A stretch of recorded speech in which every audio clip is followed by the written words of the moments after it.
Hey, grown folks, Donna Smith once again on the weekend with another interesting grown folk conversation topic for you. And yes, I am finishing up, guess what? My Starbucks. Hmm. And some say they've never seen anyone drink a coffee with a straw, but I do. So, anyway, back to our question.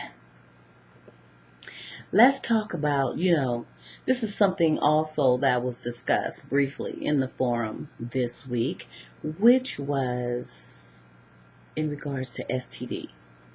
One in particular, which is the herpes simplex virus. And, I was having a conversation with a few people regarding this topic, and, we discussed how free and open people are nowadays to have sex with a new partner, an old partner, a spouse, what have you, and they have the virus. Now, a lot of people will sit up and argue the fact, well, if I don't have a flare-up, if it's no pimples, bumps, blisters, or whatever present, then why should I say anything? Why should I bring it up? If I do have a flare-up, then I just won't have sex. Especially, their mindset is, especially if they're dating someone. Now, some feel that that's very, very unfair because they say that even though you don't have flare-ups, there is still possibilities that you can spread the virus. So, wouldn't it be only fair to share that information with a partner from the gate to give them the opportunity to choose, to be able to say, well, okay, I'm gigging you, I love you and all that. And, let's just be very, very aware of your flare-ups. When you have them or think you're getting ready to get them or whatever, we just won't, or we just will use condoms each and every time. Or you could have, that person could run for the hills and say, I ain't even taking that chance and be gone.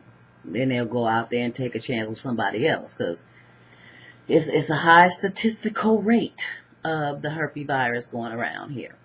So, with that being said, how do you feel? Let's just talk about and brainstorm and bounce this off for a minute. How do you feel? If you were in a situation where you were infected with the herpes simplex virus, whether it was, the upper part of your body, which getting the fever. I think it's herpes simplex 1 and 2, the two differences. One is below the waist in the pubic area, and the other is, fever, blisters, and stuff like that around the mouth, in the mouth, and things of that nature. So, if you were one that would get these flare-ups with the herpes simplex virus, and you, of course, had to go on with your life with dating and sexing and, doing all the wonderful things that grown folks do, would you feel obligated to tell your, every given chosen sexual mate that, hey, I have this thing. I don't have it right now, but, it's there, and it shows up when I'm stressed out and yada, yada, yada. Would you want to tell them?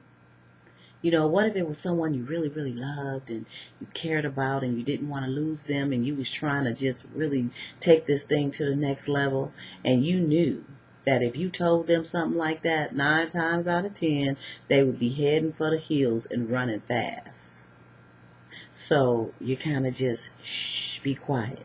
Then you try to rationalize, well, perhaps if this thing gets serious and we go to a level of marriage, of things of that nature, then I will sit down and tell them.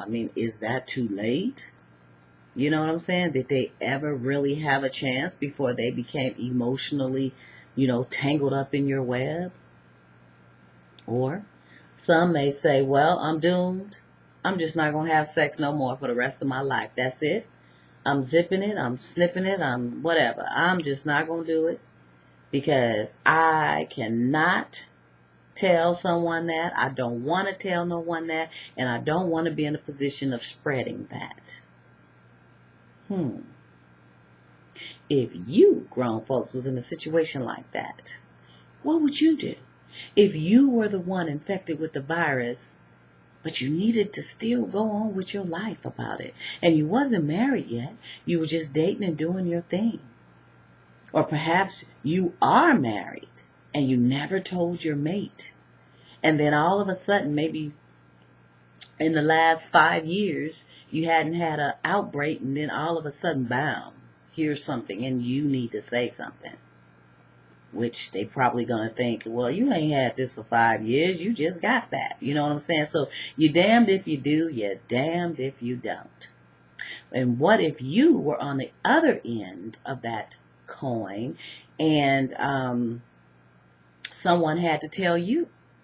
Someone came to you and say, hey, someone that you was really feeling, you had been dating, perhaps it was 6 months, and they just came out and say, I didn't tell you this from the beginning because I was really scared. I didn't know what was going to happen, but you still wanted to be around, and hey, I'm infected with this mess. And I thought it was time right now for me to tell you, which, that person is looking at you with this twisted look, because they're counting the times that you guys have made love, which was probably 1,000 plus 1 plus 10 plus 29. And they are like, what? Are you serious? We done did this thing all different kind of ways. You done flipped me and flopped me and went here and did that and under there and poof. What? You telling me now? So, as a grown folk, as you are, what would you do in both of those scenarios? And someone came to you, or you had to go to someone else and tell them that naughty, naughty thing. How would you handle it? Think about it.